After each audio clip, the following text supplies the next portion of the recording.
সরওয়ারে Medina ওহ গো দয়ার নানা জান ওহ গো সরওয়ারে মদিনা তোমার হোসেন হয়েছে কারবালাতে রওয়ানা ওহ গো দয়ার নানা জান ও গো সরওয়ারে মদিনা ভাই জান ইমাম হোসেন ছিল আমার জানের জান ভাই জান ইমাম হোসেন ছিল আমার জানের জান সেও তো চলিয়া গেল একাই ভালো লাগে না। সুবহানাল্লাহ। আধ ঘন্টা পর জি আমি হাত তুলছি তো আপনারা ভাবছেন হয়তো আমাদেরকে খেতে যেতে বলছে নাকি। জি না, আমার পরে পাবেন খেতে, চিন্তা নাই। মানে আমি এসছি আর চিনারা সব গেল খেতে, ওনাদেরও হবে তা কথা আমারও হবে না, আপনারাও খাবেন, কোনো অসুবিধা নাই। মোহাব্বতে বলেন তো সুবহানাল্লাহ।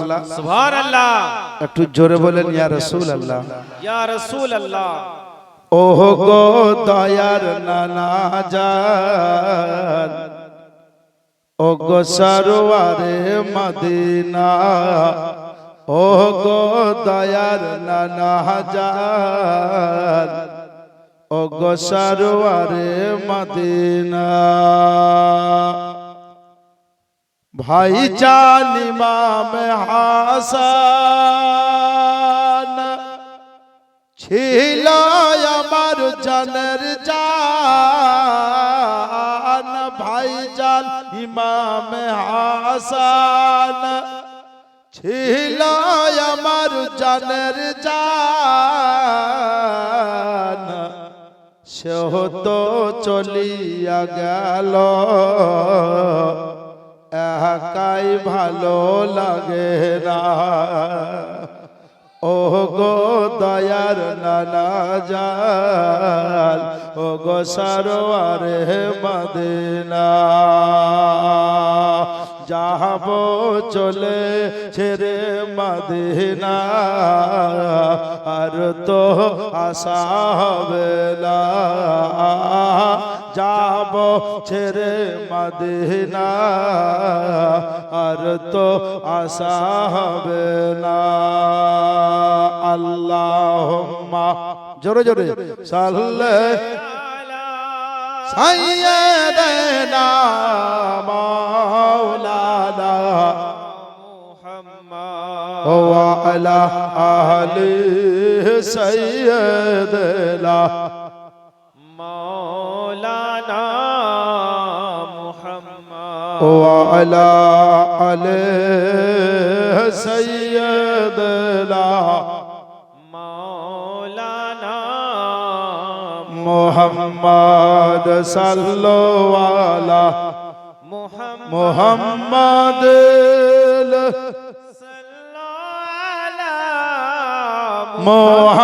মুহাম্মদ সাল্লাল্লাহু আলা মুহাম্মাদি সাল্লাল্লাহু আলা মুহাম্মদ হর দবা জবাহ সল কালা मुहम्मद हरदम ज़बान से निकालो शफियाना मुहम्मद सल्लल्लाहु अलैहि वसल्लम।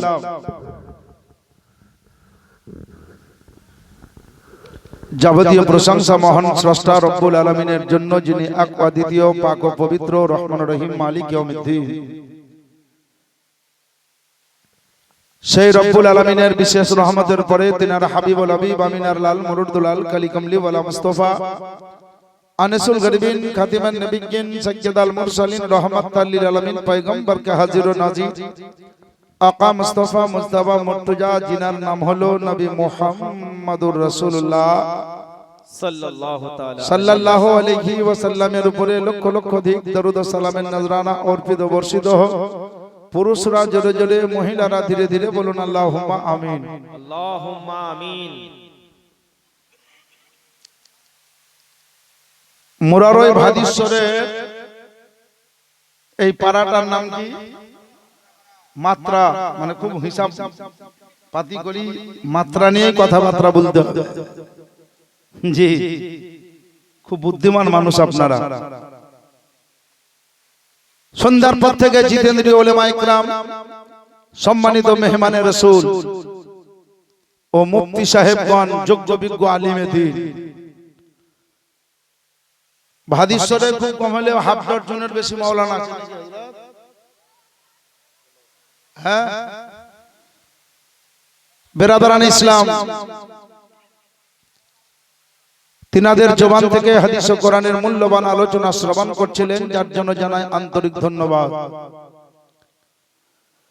সময়ের দিকে লক্ষ্য রেখে, এই মাসজিদের উপরে মহব্বত রেখে যৎকিঞ্চিত আলোচনা রাখবো, পরে পরে নিজের বক্তব্য ইতি বা সমাপ্তি ঘোষণা করব ইনশাআল্লাহুর রহমান। তবে যে সমস্ত বাপেরা ভাইরা এখন পর্যন্ত খুশির স্থান, ঈদগাহ মানে খুশির জায়গা, তাছাড়া হাদিসের ভাষায় এখন এই সভাটিকে বলা হয়েছে রিয়াজুল জান্নাত, অর্থাৎ জান্নাতি বাগান। যিনারা জান্নাতি বাগান থেকে দূরে আছেন তাদের কাছে অনুরোধ করব, আপনারা তাড়াতাড়ি চলে আসেন, জান্নাতি বাগানে এসে উপস্থিত হয়ে যান। আজকের তারিখে এ রাত্রিতে আমি একটি আয়াতে কারিমা তেলাওয়াত করেছি বা সরফ হাসিল করেছি। মহান রব্বুল আলামিন বলেন, ইয়া আইয়ুহাল্লাযীনা আমানুত্তাকুল্লাহ, হে বিশ্বাসীগণেরা, তোমরা আল্লাহকে ভয় করো, ওয়া কুনু মা'আস সাদিকিন, এবং তোমরা সত্যবাদীদের সঙ্গী লাভ করো।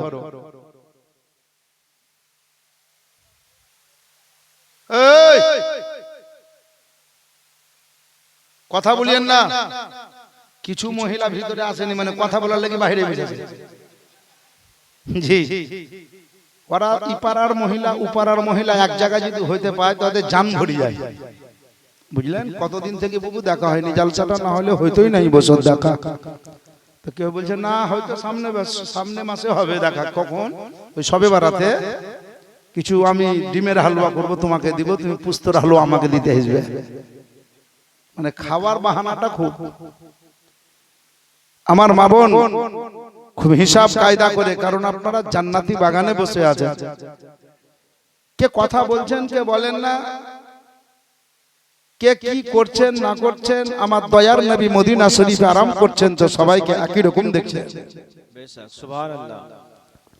এটা আমার বাপের কথা নয়, আমার কথা নয়, বরঞ্চ আমার রাসূলুল্লাহর পবিত্র জবানের কথা।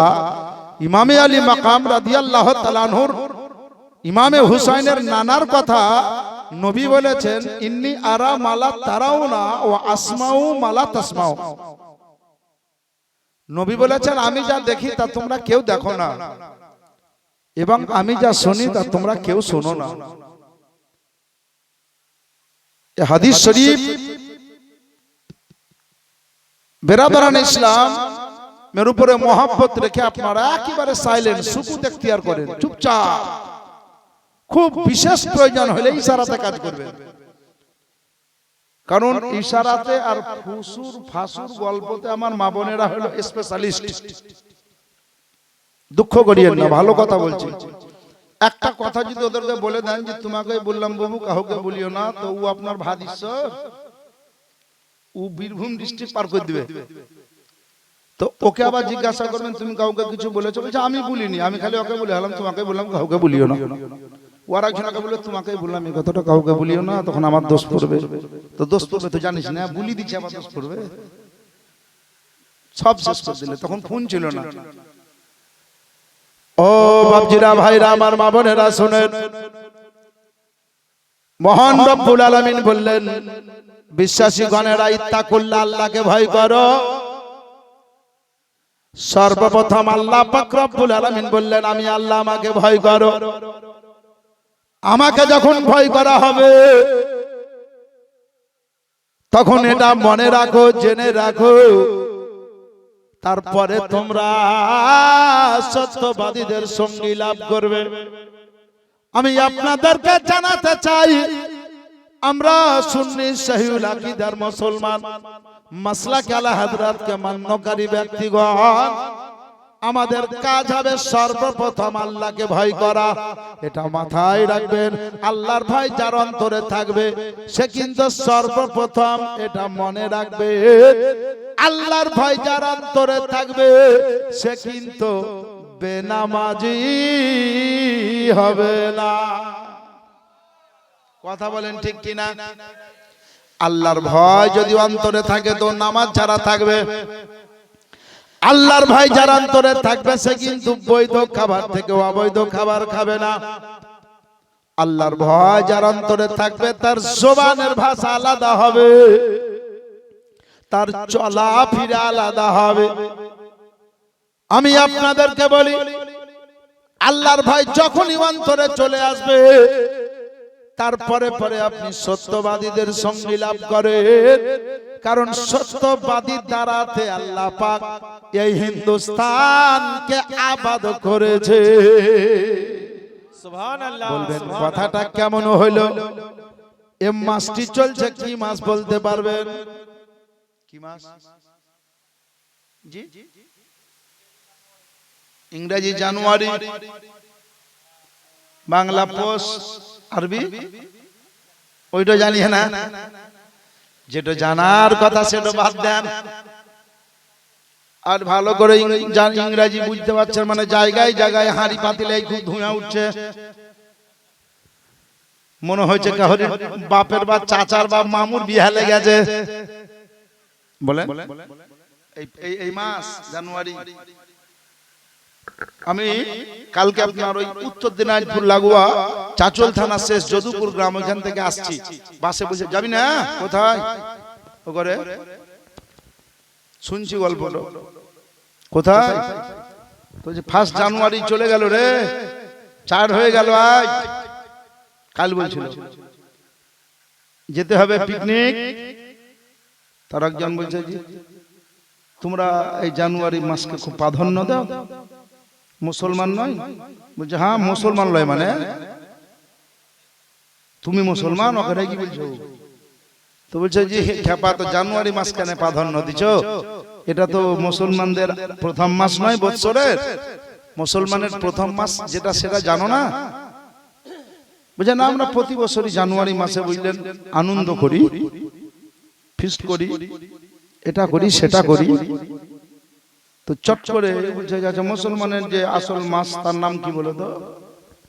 আরবি মাসের বৎসরের প্রথম যে মাসটি। তো বলছে ওইটা বলতে পারবো না আপনার। তখন আরেকজন আমাকে দেখিলেছেন, বলছে মৌলবি সে শোধান কেন? তা বললাম আমি ওকে বলছি যে আমি মৌলবি, তোমাকে কে বললে? দাড়ি থাকলে মৌলবি, আর টুপি থাকলে মৌলবি? বাপজিরা ভাইরা আমার মা বোনেরা শোনেন, এই মাসটির নাম হলো রজবুল মুরাজ্জাব। জোরে বলুন সুবহানাল্লাহ। সুবহানাল্লাহ। এই জন্য আপনাকে সুবহানাল্লাহ বলতে বললাম। যিনি হিন্দুস্তানের দিন ইসলাম প্রচার করেছেন তার নাম হলো খাজা মাইনুদ্দিন। উনি এই মাসেরই 6 তারিখ ওফাত হয়েছে। এই মাসের 6 তারিখ ওফাত হয়েছে। মাগরিবের পরে আজকে 5 পড়ে গেছে, কালকে সারাদিন 5 চলবে। সুবহানাল্লাহ। সকালকে সন্ধ্যায় 6 পড়ে যাবে। উরুস যদি শুনতে হয় পরশু আমার সঙ্গে যেয়েন খাজা পাকের উরুস।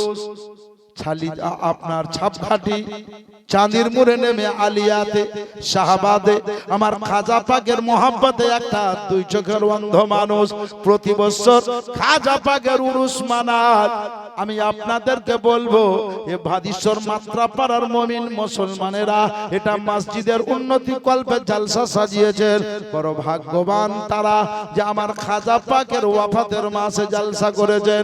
আপনারাও যারা জালসা শুনতে এসেছেন আপনারাও বড় ভাগ্যবান যে খাজা পাকের ওসিলা দিয়ে আজকে আপনাদের মধ্যে কারো বাপ চলে গেছে, কারো মা চলে গেছে, কারো দাদা দাদি আত্মীয় স্বজন চলে গেছেন, তাদের নামে আজকে ঈদগাহ জান্নাতি বাগানে বসে আমরা দোয়া করব আল্লাহ পাক যাতে খাজার ওসিলায় তিনাদের কবরগুলোকে জান্নাতের বাগান বানিয়ে দেয়। সুবহানাল্লাহ।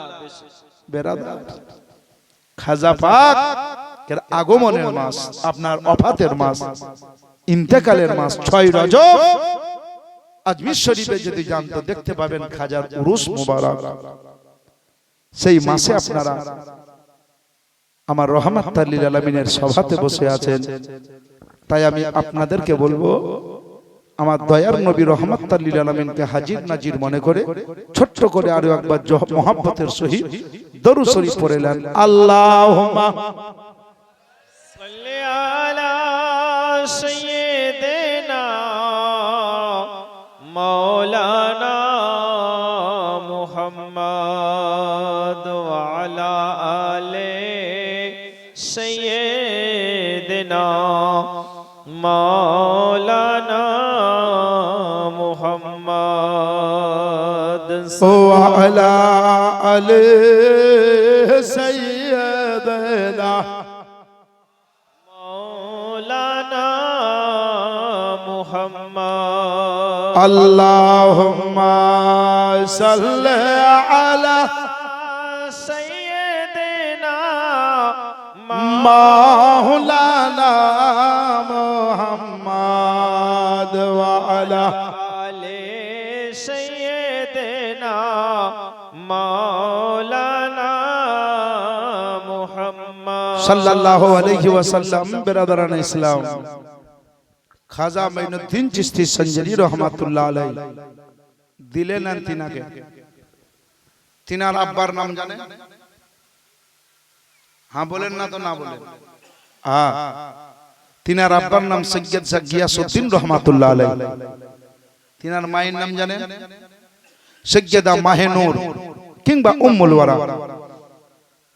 দুটো নাম ছিল, বহু কিতাবে পাওয়া যায়। কোন কিতাবে লিখছে ওনার মায়ের নাম সৈয়দা মাহে নূর, কোন কিতাবে লিখছে ওনার মায়ের নাম উম্মুল ওয়ারা।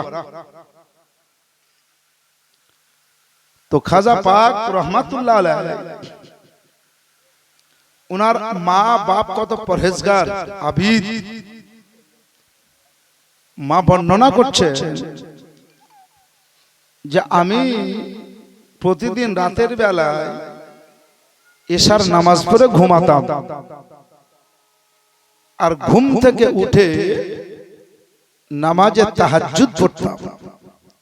কিন্তু কোন দিন রাতের বেলায় উঠতে যদি আমার দেরি হতো তো আমার বাচ্চা গর্ভে থেকে জোরে জোরে জিকির করে আমাকে জাগিয়ে নামাজ তাহাজ্জুদ পড়াতো। সুবহানাল্লাহ সুবহানাল্লাহ। কম বড় কথা?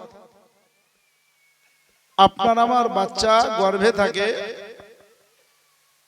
তো গর্ভে থাকে আমার মা যেমন মনে করবো বাচ্চাকে বানাবার তেমনই বানবে বাবা।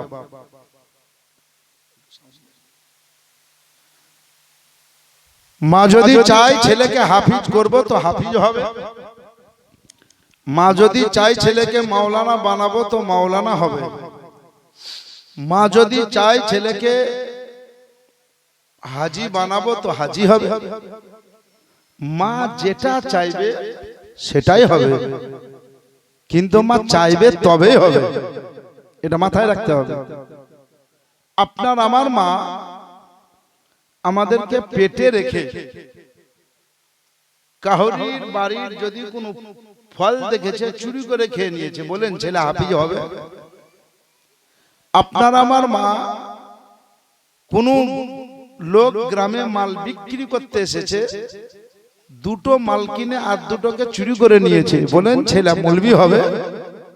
আর যদি ছেলে জন্ম তো হবে ওই ছেলেও কিন্তু চোর হবে। মিল করে নিয়ে মা যদি ছুঁচকি চোর হয় ছেলেও হবে, বাপ যদি হয় বেটাও হবে, 5 ওয়াক্তের যদি নামাজি হয় তাও চোর হবে। কারণ কিছু চুরি না করলেও সিনিয়র চুরি করবে, আর রক্তে বইছে এটা চুরি তার মাত্রা। ও বাপজিরা ভাইরা আমার মা বোনেরা গো শুনেন, আমার খাজা পাকের মা সৈয়দা মাহিনুর উম্মুল বারা বললেন আমি এশার নামাজ পড়ে ঘুমিয়ে যেতাম, আমার ঘরের ভিতরে জোরে জোরে কে যেন জিকির করত। উপর দিকে দেখতাম কেউ নাই, নিচে দিকে দেখতাম কেউ নাই, ডান দিকে কেউ নাই, বাম দিকে কেউ নাই, কে যেন আমাকে জিকিরের তাড়নাতে আমার নিদ ভঙ্গ হয়ে গেল, জেগে গেলাম। জাগা মাত্র উঠে দেখছি তাহাজ্জুদের ওয়াক্ত চলতেছে।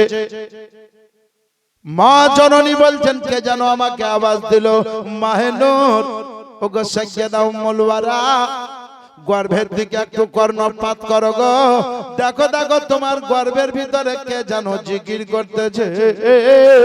সৈয়দা মাহিনুর জগৎকে বলে দিলেন, ওগো জগতের মহিলারা, ছেলেকে যদি আলিম বানাতে পারো গর্ভে থেকে হবে, হাফিজ বানাতে পারো গর্ভে থেকে হবে। আমি অবৈধ খাবার খাইনি, আমি না বলিয়া পরে দ্রব্য খাইনি, আমি বৈধ খাবার খেয়েছি। স্বামী আমার হালালি ইনকাম যেটা করেছেন সেটাই খেয়ে আমি জীবন যাপন করেছি। প্রয়োজনে এক বেলা খাইনি, 2 বেলা খাইনি, 1 দিন খাইনি, 2 দিন খাইনি, 3 দিন আর খাইনি, তবুও স্বীকার কিন্তু আমি অবৈধ খাবার ভক্ষণ করিনি। আমার দয়ার নবী রাহমাতাল লিল আলামিন আকা মুস্তাফা বলেছেন, তোমার শরীরে যদি অবৈধ খাবার বিরাজ করে তো এটা মাথায় রাখো, তোমার ইবাদত খানা আসমানের নিচে লটকে থাকবে।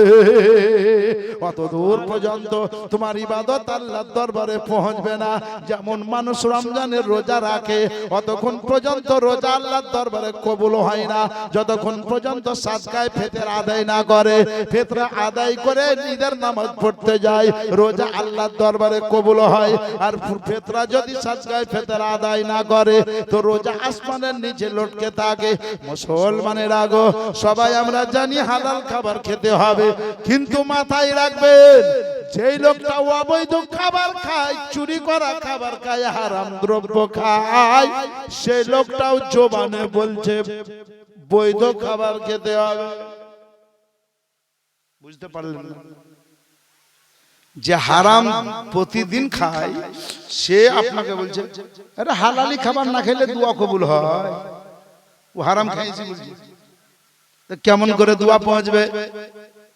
আমাদের শরীরে হালাল খাবার পৌঁছে না, আমরা হাত তুলে বলছি আল্লাহ পানি দিও না, তো মুষলধারে বৃষ্টি, খালি মিল করে নিয়ে আল্লাহ রোদ দাও তো বৃষ্টি। আবার যখন বলছে আল্লাহ পানি এত দিও না, তো মুষলধারে পানি, রোদ, পানি চাইছি তো রোদ, রোদ চাইছে তো পানি।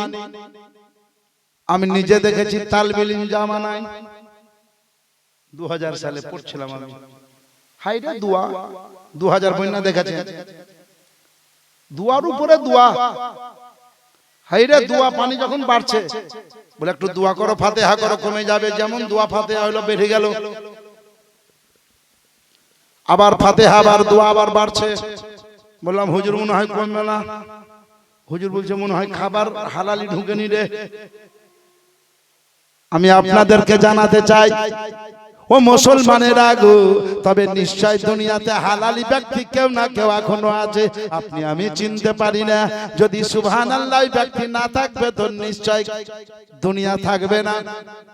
আমি আপনাদেরকে জানাই ওগো মুসলমানেরা, আমার খাজা পাক যেই বাচ্চাটা মায়ের গর্ভে থেকে মাকে নামাজে তাহাজ্জুদ পড়াতে পারে, ওই বাচ্চাটা দুনিয়াতে এসে আতায়ে রাসূলের উপাধি নিয়ে দুনিয়ার মানুষকে কালিমা তাইয়্যিব পড়ে মুসলমান মুমিন বানাতে পারে।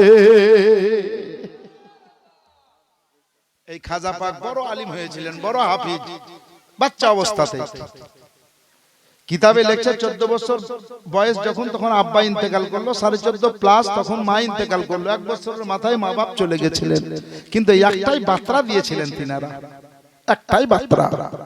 কি বার্তাটা ছিল জানেন? বাপ বলেছিলেন সৈয়দ গিয়াসউদ্দিন মাথায় হাত দিয়ে, বেটা আমি তো দুনিয়া থেকে চলে যাব, তবে দুনিয়া বড় কঠিন জায়গা, দুনিয়াতে মায়া থেকে বেঁচে থাকিও। আমার নূরের নবী বলেছে দুনিয়া মুমিনদের জন্য কায়েদখানা, নবীর কথা রদ হবে না রে বেটা, মুমিনদের জন্য কায়েদখানা। সুতরাং দুনিয়ার প্রেম থেকে ভালোবাসিও। ও বেটা শোনো, মহব্বত যদি করতে হয় তো আমার নূরের নবীকে করিও, ভালো যদি বাঁচতে হয় তো নবীকেই বাসিও। ওই নবীকে ফলো করে চলবে, ওই নবীর আলো আওলাদকে ফলো করে চলবে। জীবনে কোনোদিন অবৈধ রাস্তাতে চলা হবে না, বৈধ রাস্তা পেয়ে যাবা, সৎ জায়গা পেয়ে যাবা।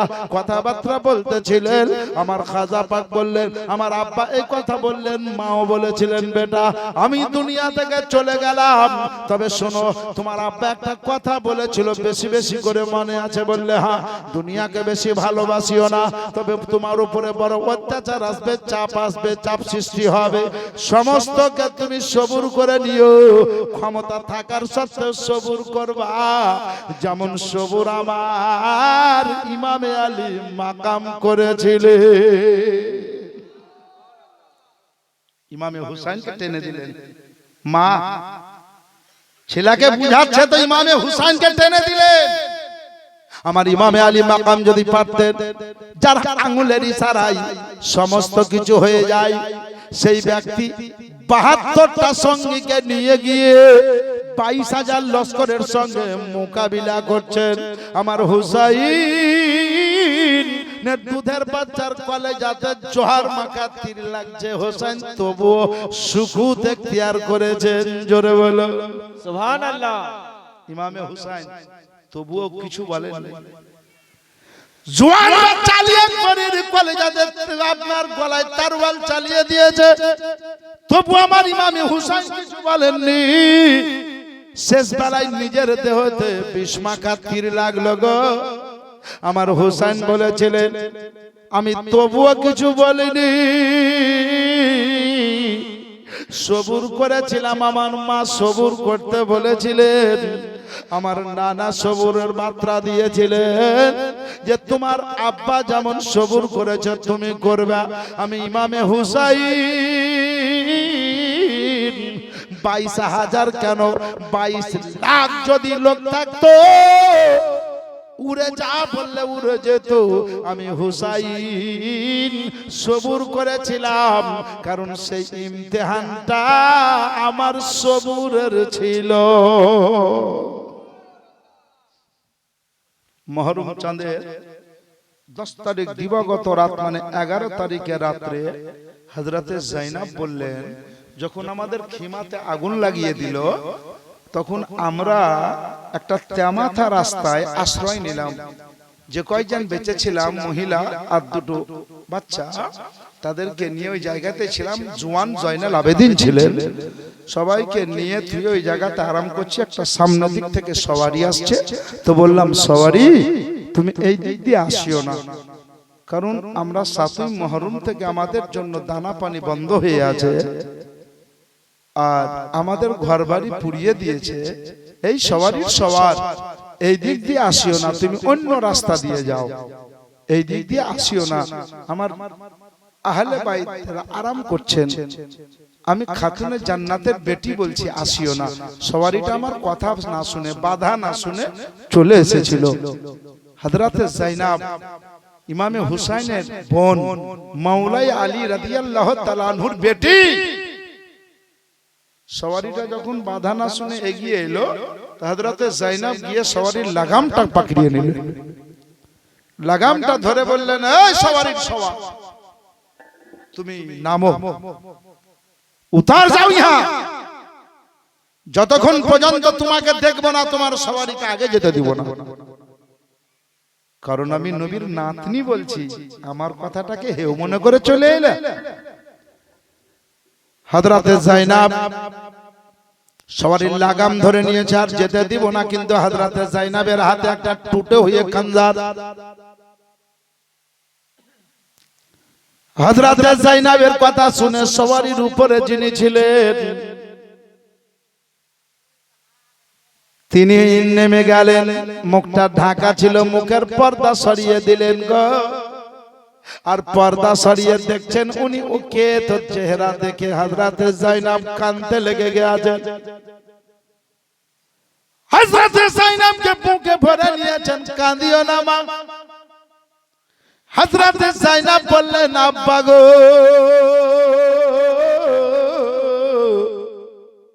আজকে এসেছো, কালকে কেন আসোনি? গতকালকে অর্থাৎ আজকে দিনের বেলাতে যদি আসতা তো তোমার লাগতে জিগার ইমামে হুসাইনকে শহীদ করতে পারতো না।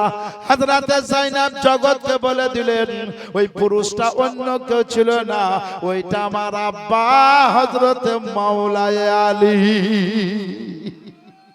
হযরত মাওলায়ে আলী বললেন, শোনো বেটি, আমি যদি আসতাম কিয়ামত হয়ে যেত।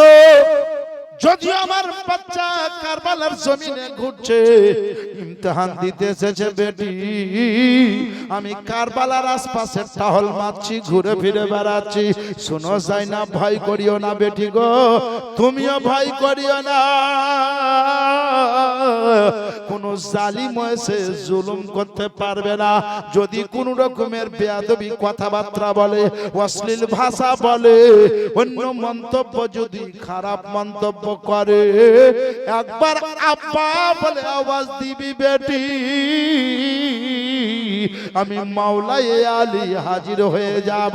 আর এই জন্য গতকাল আসিনি, সকালে আসিনি। আমার ইমামে হুসাইনের যেটা পরীক্ষা ছিল বেটি, এটা ছিল সবুরের পরীক্ষা। সবুরের পরীক্ষার রেজাল্টটা কি পেয়েছেন জানেন? আমার ইমামে হুসাইন রাদিয়াল্লাহু তাআলা আনহু ইচ্ছা করলে সবকে শেষ করে দিতেন। একবার তো করেও দিতে লেগেছিলেন। ডান হাতে তরোয়াল, বাম হাতে ঢাল, গলায় জুলফিকার, নেমেছিলেন ময়দানে। তো কলার গাছ কাটার মতো, ওলের গাছের দাঁড়ি কাটার মতো আমার ইমামে হুসাইন ময়দান পরিষ্কার করে দিয়েছিলেন। আবার রুকে গেছিলেন না, লোককে মারাটাই, শেষ করে দেওয়াটাই হোসাইনের জয়লাভ নয়, বরঞ্চ হোসাইনের শহীদ হয়ে যাওয়াটাই হোসাইনের জয়লাভ। জোরে বলুন। এটা নানার কথা, জগতের কথা পরিবর্তন হতে পারে গো, কিন্তু আমার রহমাতুল লিল আলামিনের কথা জীবনে পরিবর্তন হবে না। মুসলমানেরা, আমি আপনাদেরকে জানাতে চাই, ও বাপজিরা, ভাইরা, আমার মা বোনেরা, কথাটা জেনে রাখেন। তার রেজাল্টটা কি? আজও যদি আপনি সবুর করেন, আজও যদি ভালো পথে থাকেন, আপনার রেজাল্ট নিশ্চয়ই ভালো হবে। কারণ আপনারা জানেন আমার রহমাতুল লিল আলামিন সাহাবায়ে কেরামদের সঙ্গে নিয়ে বহু যুদ্ধ করেছেন, বহু যুদ্ধ করেছেন। আর বহু যুদ্ধতে অনেকেই সুবহানাল্লাহ বড় বড় মহব্বত নিয়ে নবী মুস্তাফা সাল্লাল্লাহু আলাইহি সাল্লামের প্রেমে সুবহানাল্লাহ ঝাঁপ দিয়ে তারা শহীদ হয়ে গেছে। কিন্তু কেউ একটা শহীদের বড় উপাধি পায়নি, শহীদের উপাধি পায়নি। আপনারা শুনেছেন ঘটনা, বলবো না, বললেও একটু ইশারা করি। নবীর একজন বড় মহব্বতের সাহাবা, নামদার হযরতে হানজালা রাদিয়াল্লাহু তাআলা আন, সুবহানাল্লাহ। এমন একটা দিন ছিল, উনি রাতের বেলাতে বিবির কাছে শুয়েছিলেন। সকাল হতে এলো, ও মুসলমানের আগো, যেই সমাতে ঘুমিয়েছিলেন বিবির কাছে, আর ওই সমাতে দেখা গেল বিবির সঙ্গে মিলামিশা হয়ে গেছে, ওনার উপরে গোসল ফরজ হয়ে গেছে। এদিকে আমার রহমাতুল লিল আলামিনের যুদ্ধের আওয়াজ উঠে গেছে, নবী মুস্তাফার যুদ্ধ শুরু হয়ে গেছে। হযরতে হানজালা রাদিয়াল্লাহু তাআলা নূর কর্ণপাতে আওয়াজ, বললে বিবি সাহেবা গো, আমার রহমাতুল লিল আলামিনের যুদ্ধ আরম্ভ হয়ে গেছে, আর বাড়িতে থাকবো না। এই বলে সঙ্গে সঙ্গে খাপ থেকে তরোয়ালটা বের করে, নঙ্গা তরোয়াল হাতে নিয়ে ও মুসলমান যুদ্ধে যাবেন। সঙ্গে সঙ্গে মনে পড়ে গেল আমি নাপাক আছি, আমার উপরে গোসল ফরজ আছে। না না না, আমি গোসলটা করে লাই। আবার মনে মনে মনে চিন্তা করলো, সেকেন্ডের মধ্যে মন পরিবর্তন হচ্ছে, বলছে যে না, যদি গোসল করতে যাই, এদিকে দয়ার নবী আমার গোসল করতে একটু সময় লাগবে, ফরজ গোসলের তারতিবের সহিত করব, একটু সময় লেগে যাবে, এই গোসল করতে যে সময়টা অতিবাহিত হবে এর মাঝে হয়তো নূরের নবীর যুদ্ধ শেষ হতে পারে, আর নবী মুস্তাফা সাহাবায়ে কিরামদেরকে দেখবেন, আমাকে দেখতে পাবেন না। আল্লাহর নবী মুস্তাফা বলবে আমার হানজালা এলো না। হানজালা বলে ইয়া রাসূলুল্লাহ, আপনার মহব্বতে ঝাঁপ দেব, আপনার মহব্বতে আমি কোরবানি হয়ে যাব, কই আমার হানজালা এলো না। এই চিন্তাতে জানো আমার নবী যদি এইটা ধারণা চিন্তা করেলেন, নবীর অন্তরে যদি কিছু আলোচনা হয়, তো নবী মুস্তাফা যদি আমার উপরে নারাজ হন, নবীর নারাজ আল্লাহ নারাজ হয়ে যাবেন, আর আল্লাহ যদি নারাজ হয়ে যান, আমি হানজালা আমার জিন্দেগির ইবাদত বান্দেগি বেকার হয়ে যাবে, না গোসল করব না। আবার তারওয়াল নিয়ে বের হতে লাগলো। বিবি সাহেবাকে বলল, বিবি আসছি, কেমন মহব্বত দেখেন, আমি নাপাক আছি, নাপাক থাকবো কি তবুও স্বীকার, কিন্তু নবী মুস্তাফার যুদ্ধতে শামিল হতে হবে। হাইরে প্রেম, ভালোবাসা, মহব্বত। আপনাকে ফোন করছে যে খুব তাড়াতাড়ি একটু আসতে পারবে, বিপদে বলছি। হ্যাঁ আমি যাইছি। গোসল করলেন, তেল পানি নিলেন, ভাত খেলেন, তারপর সুস্থ হয়ে কই গো বলে দেখো আসছি একটু পরে, এক ঘর ঘুমাইলাই, আবার মুখে বলছি তোমার লাগি জান দিয়ে দিব, এরকম হয় না? মসজিদের মাওলানা সাহেব গভীর রাতে যদি আওয়াজ দেয় যে বিপদ হয়ে গেছে আসেন, কেউ ছুটে যাবে, কেউ বলবে যে আমি আগে জান দেব। দয়ার নবী রাহমাতাল লিল আলামিনের মহব্বতে হযরত হানজালা রাদিয়াল্লাহু তাআলা তরবারি নিয়ে যেন যুদ্ধের ময়দানে নেমে গেলেন। তরবারি চালাচ্ছেন, সুবহানাল্লাহ, মুসালদারে তরবারি চলছে গো। অনেক জনকে জাহান্নামে পাঠিয়ে দিলে, শেষ বেলাতে নিজেও শহীদ বরণ করলো। বলুন ইন্না লিল্লাহি ওয়া ইন্না ইলাইহি রাজিউন। আহা, নবী দেখে নিয়েছিলেন যে আমার হানজালা তরবারি চালাচ্ছে। আহা আল্লাহ, আমার হানজালা এই অবস্থায়। যুদ্ধ সমাধা হলো, যুদ্ধ শেষ হলো। যুদ্ধ শেষের পরে দয়ার নবী বললেন আমার আবু বকর শোনো, ওমর শোনো, ওসমান, মাওলাই আলী, দিগার সাহাবায়ে কিরাম রাদিয়াল্লাহু তাআলা আনহুদেরকে ডাকলেন, শোনো আজকে যারা শহীদ হয়েছে তাদের লাশগুলোকে একত্রিত করো। সমস্ত লাশগুলোকে একত্রিত করলো যারা শহীদ হয়েছে। আমার নূরের নবী রাহমাতাল লিল আলামিন, হায়াতুন নবী, জিন্দা নবী, হাজির নাজির নবী। নবী আমার বলতেছেন লাশ তো তোমরা নিয়ে এলা, কিন্তু আমার হানজালার লাশ কই? জোরে বলুন, কার লাশ কই? নবী বলছেন আমার হানজালার লাশ কই? নবী যাকে আমার বলে সে নবীরই হয়। জোরে বলুন, নবী যাকে আমার বলে সে নবীরই হয়, অন্য কারো হয় না। মুসলমানের আগো, আর নবী যাকে আমার বলে জেনে রাখবেন সেই ব্যক্তি জান্নাতি হয়। নবী বললেন আমার হানজালার লাশ কই? বলে ইয়া রাসূলুল্লাহ, হযরতে হানজালা মনে হয় আসতে পারেনি। আমার দয়ার নবী মুস্তাফা তখনই বললেন শুনো, ইন্নী আরা মালা তারাউনা ওয়া আসমাউ মালা তাসমাউন, আমি যা দেখি তা তোমরা কেউ দেখো না, এবং আমি যা শুনি তা তোমরা কেউ শোনো না। শুনো শোনো, আমার হানজালা এসেছে, যুদ্ধ করেছে, আমি রাহমাতুল লিল আলামিন হানজালাকে যুদ্ধ করতে দেখেছি। যাও যাও যাও, তার লাশটা খুঁজে নিয়ে আসো। হযরতে হানজালার লাশটা বারবার খোঁজা গেল। মুসলমানের আগো, বারবার লাশটা খোঁজা গেল, কিন্তু হযরত হানজালার লাশটা পাওয়া যায় না। ও জননী, বেশ কিছুক্ষণ পরে নবী আমার বললেন আবার যাও। এদিকে আল্লাহর সঙ্গে নবীর কানেকশন হয়ে চলছে। আল্লাহ বললেন হাবিব, তোমার মহব্বতে তোমার হানজালা ও এসেছে, তবে হানজালা নাপাক অপবিত্র।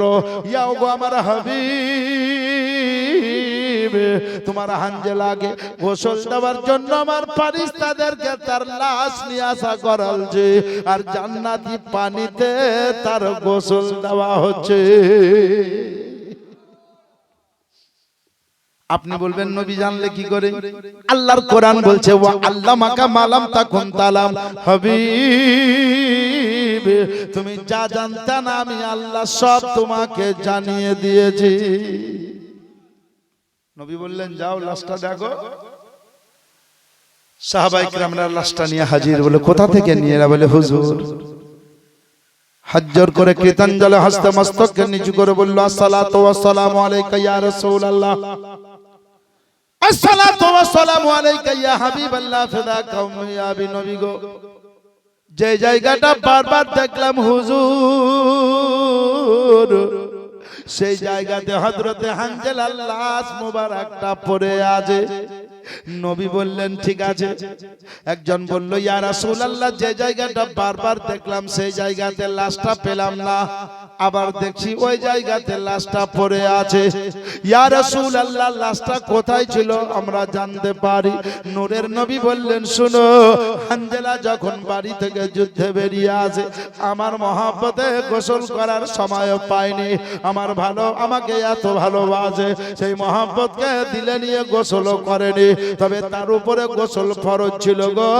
জেনে রাখো মনে রাখো, আমার হানজালা আমাকে প্যার করেছে, ভালোবেসেছে, মহব্বত রেখেছে বলে ছুটে দিন ইসলামের মহব্বতে দৌড়ে এসেছে। তাই আল্লাহ পাক রব্বুল আলামিন তার লাশকে নিয়ে ফেরেশতাদেরকে নিয়ে গিয়ে জান্নাতি পানিতে গোসল দিতে নিয়ে গেছিলেন। এই জন্য দেখতে পাচ্ছিলেন না। সাহাবায়ে কিরামেরা বুঝে নিল ওগো রব্বুল আলামিন তোমার হাবিবের মহব্বতে যদি জান চলে যায়, হাবিবের প্রেমে হাবিবের ভালোবাসায় যদি জান চলে যায় তাহলে শহীদের দরজা তো পাবো। তাছাড়া নাপাক অবস্থায় যদি মারা যায় সে লাশটাকে জান্নাতি পানিতে গোসল দিতে নিয়ে যাওয়া হয়। ও মুসলমানের আগো আমার রাহমাতুল লিল আলামিন সাহাবায়ে কিরামকে বলতেছেন এদিকে হযরতে হানজালা রাদিয়াল্লাহু তাআলা আনহুর বিবি সাহেবা কাঁদতে কাঁদতে দয়ার নবীর কাছে আসছেন। ইয়া রাসূলুল্লাহ, ইয়া হাবিবাল্লাহ, নবী গো হুজুর আমার স্বামী শুনলাম নাকি যুদ্ধে শহীদ বরণ করেছে। আমার নূরের নবী বললেন ওগো আমার প্রেমিকের বিবি সাহেবা শোনো, আমার মহব্বতে তোমার স্বামী শহীদ হয়েছে, তোমার কোনো দাবি দাওয়া আছে নাকি? বলে হুজুর কোনো দাবি দাওয়া নাই, হুজুর কোনো কথা নয়, তবে একটাই শুধু আল্লাহ আপনাকে জানাতে এসেছি। আপনি তো জানেন নবী গো, তবুও বলতে এসেছি আমার স্বামী যখন যুদ্ধে বেরিয়ে আসে তার দেহখানা নাপাক ছিল হুজুর, সে যেন পাক পবিত্র ছিল না, তার উপরে গোসল ফরজ ছিল। মুসলমানের আগো দয়ার নবী বললেন ওগো হানজালার বিবি সাহেবা শোনো, তোমার বিবি তোমার স্বামী নাপাক ছিল বলে আল্লাহ পাক রব্বুল আলামিন তাকে জান্নাতি পানিতে গোসল দিতে নিয়ে গেছিলেন। আমি আপনাদেরকে বলে দেই আল্লাহ পাক তাকে জান্নাতি পানিতে গোসল দিয়ে দিয়েছেন। ওগো মুসলমানেরা হানজালা বিবি বললেন হুজুর ঠিক আছে বলে দিল। নবী বললেন শোনো শোনো শোনো, তুমি বড় ভাগ্যবান মহিলা যে শহীদের বিবি হতে পেরেছো, কারণ কিয়ামতের দিন যারা শহীদের বিবি হবে তাদের লাইন আলাদা হবে।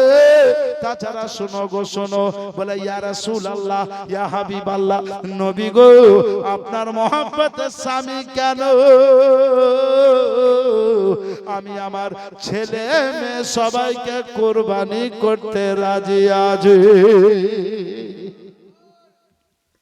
এত বড় মহব্বত নিয়ে শহীদ হলো, তবুও শহীদে আজমের উপাধি পেল না। শহীদে আজমের উপাধি পেল তো আমার ইমামে হুসাইন, জোরে বলুন। 7ই মুহররম থেকে দানা পানি বন্ধ ছিল, তবুও হোসেন কারো কাছে যাননি। আর আপনি আমি সকাল থেকে যদি না খেয়ে থাকেন সন্ধ্যার সময় সুবহানাল্লাহ যদি কেউ বলে এটা দিব, যদি এটা করো তো করে দিব। আমার ইমামে হোসেনকে বলা হয়েছিল একবার খালি ইয়াজিদকে খলিফা বলে মেনে নেন, একবার যদি ইয়াজিদকে খলিফা বলে মানতে পারেন ফোরাত নদী কেন যা চাইবেন তাই দিব, যেটা চাইবেন সেটা দেব, যা বলবেন তাই শুনবো। আমার হুসাইন বলেছিলেন শোনো আমি হলাম পাক ঘরের বাচ্চা, আমি পাক। ইয়াজিদ হলো ব্যভিচারী, ইয়াজিদ হলো কুয়াচারী, ইয়াজিদ হলো সারাপ পানকারী, যত কুখাট্টা সব ইয়াজিদের ভিতরে ভরা আছে। সুতরাং এটা মাথায় রাখিও, ওই গদিটা হলো পাক। পাক গদিতে যে ব্যক্তি বসবে তাকে পাক ও পবিত্র হতে হবে, নামাজি হতে হবে। ওই গদিতে যে বসবে সে সুন্নাতে সুন্নাহ আপনার আমার আকা মুস্তাফার সুন্নাত মোতাবেক চলবে, কিন্তু ইয়াজিদের মধ্যে সেগুলো নাই। সুতরাং জেনে রাখো, মনে রাখো, ওই ইয়াজিদ কে আমি খলিফা বলে মানতে পারবো না। আমার হুসাইন রাদিয়াল্লাহু তাআলা আনহু বলেছিল জালিমরা বলেছিল, ইবনে জিয়াদ লোক পাঠিয়েছিল, তারা বলেছিল যদি ইয়াজিদকে খলিফা বলে না মানতে পারেন আপনার সঙ্গে আপনাকে আমাদের সঙ্গে যুদ্ধ করতে হবে। আমার হোসেন বলেছিলেন যুদ্ধ করতে রাজি, বলে আপনার জন্য ফোরাত নদীকে বন্ধ করে দিব, বলে আমি তাতে রাজি। আমান চেয়েছিলাম, আমান দাওনি, যেটা বলবে সেটাতে রাজি, কিন্তু আমি নাপাক লোককে পাক বলবো না। আমার ইতিহাসের পাতায় স্বর্ণ অক্ষরে লিপিবদ্ধ রইবে কিয়ামতের সকাল অবধি। আমার নানার উম্মাত উম্মাতিরা কখনো আমার জীবনী শুনবে, কখনো আমার মায়ের জীবনী শুনবে, কখনো আমার আব্বার জীবনী শুনবে, কখনো আমার বড় ভাইয়ের জীবনী শুনবে। আমাদের ঘরের জীবনী তারা শোনার জন্য চাতক পাখির মতো থাকবে, আমাদের ইতিহাস ওই কথা থাকবে না। আমি হুসাইন শহীদের আগে জগৎকে দুটো বার্তা দিয়ে যাব। এক নাম্বার হলো নাহাকের কাছে কেউ কোনোদিন মাথা নত করিও না, আর জীবনে কোনোদিন কোন ওয়াক্তের নামাজ আমি হুসাইন কাজা করিনি। ওগো আমার নানার উম্মাত উম্মাতি, তোমরাও কোনোদিন কোন ওয়াক্তের নামাজ কাজা করিও না। চিন্তা করেছে? আর আমরা এইরকম দুনিয়াতে মানুষ আছে, কিছু মনে নিয়েন না, আপনাদের মধ্যে নাই, হয়তো আল্লাহ যাতে আপনাদের মধ্যে নাই রাখেন। রোজা মানুষ রাখার পরে বৈকাল বেলায় 4 কেজি মিষ্টির লেগে রোজা ভেঙে দেয়। জি খাকানে বলে রোজা করিয়াছি, খাওয়া হয় রোজা করি, তুই খাবি, কে কে কি বুঝবে, কে কি বুঝবে, কে কি বুঝবে, করতে করতে বলছে খেলে কি করবি, এই গামলার মিষ্টি কয়টা দিবি, হ্যাঁ দিয়ে দেবো। সুবহানাল্লাহ, এরকম লোক মেলা আছে। আপনি বলবেন নাই, তাহলে আপনাকে আমার সাথে নিয়ে যাব।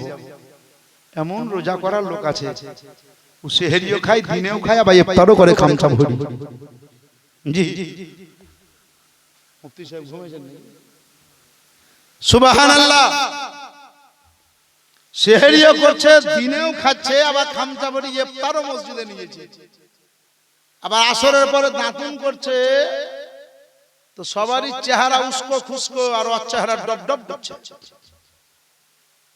তো লোক বলছে চাচা কি ব্যাপার গো, সবাই তো রোজা, তো দেখতে তো মায়া লাগছে আমাদের সবাইকে গো, মুখ চোখ শুকিয়ে গেছে, ইফতার করার পরে আবার ঠিক হয়েছে। বলছে হুঁ তা তো হয়েছে, বলছে তোমার চেহারাটা ডব ডব করছে, তুমি রোজা করোনি নাকি? বলে বোকা, একটাও বাদ নাই, আজ 18টা রোজা হলো, একটাও বাদ নাই, তোমার চেহারা কি ডব ডব করছে? বলছে এমনি ডব ডব করছে রে বোকা, যার রোজা কবুল হয় তারই চেহারা ডব ডব করে। বয়স্ক মানুষ কি তর্ক করবে ওর সাথে? আরো বয়স্ক লোক আছে, সব দাঁতন দাঁতন করছে, উচ্চট করে এখান থেকে কেটে সাইডে চলে গেল। সাইডে চলে গিয়ে ওর বৌমাকে দেখা করতে গেল। মানে শ্বশুর শাশুড়ির যদি খোঁজ নিতে হয় তো বৌমার সঙ্গে যোগাযোগ করতে হবে। তাহলে শ্বশুর আর শাশুড়ি কেমন, বৌমা বলে দিবে, আর বউ কেমন বাড়ি, এই খবর যদি নিতে হয় তো তার শাশুড়ির সঙ্গে যোগাযোগ করতে হবে। ও আপনাকে বলে দিবে বউ কেমন। তো চট করে গিয়ে তার বৌমাকে বলছে, ভাবি তোমার নসিব খুব ভালো। বৌদি কেন? তুমি রোজা, তোমার স্বামী রোজা, তোমার ছেলে রোজা, তোমার শাশুড়ি রোজা, সবার শ্বশুর রোজা, তোমাকে তো দিনে আর পরিশ্রম করতে হয় না। বহু বাড়িতে দিনে ভাত টাত রান্না করছে, তোমাকে রান্না করতে হয় না।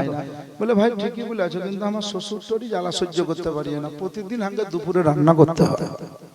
তখন আর সোনার চাহিদা বেড়ে গেল। তোমার শাশুড়ি আবার শুনবে দেখিও, বুঝে না, বাড়িতে কেউ নাই বলি তো বলছি, মানে বহুটা জানভরি বলা রাস্তা পেয়ে আছে। তো বলে বলো একটু শুনি। আজও খেয়ে আছে। বলে আজ মানে আসরের আজানের আগে ঘরে খিল কবার দিক খেলে খাওয়ার পরে দাঁতুন পকেটে নিয়ে গেল। কি কি তরকারি দিয়ে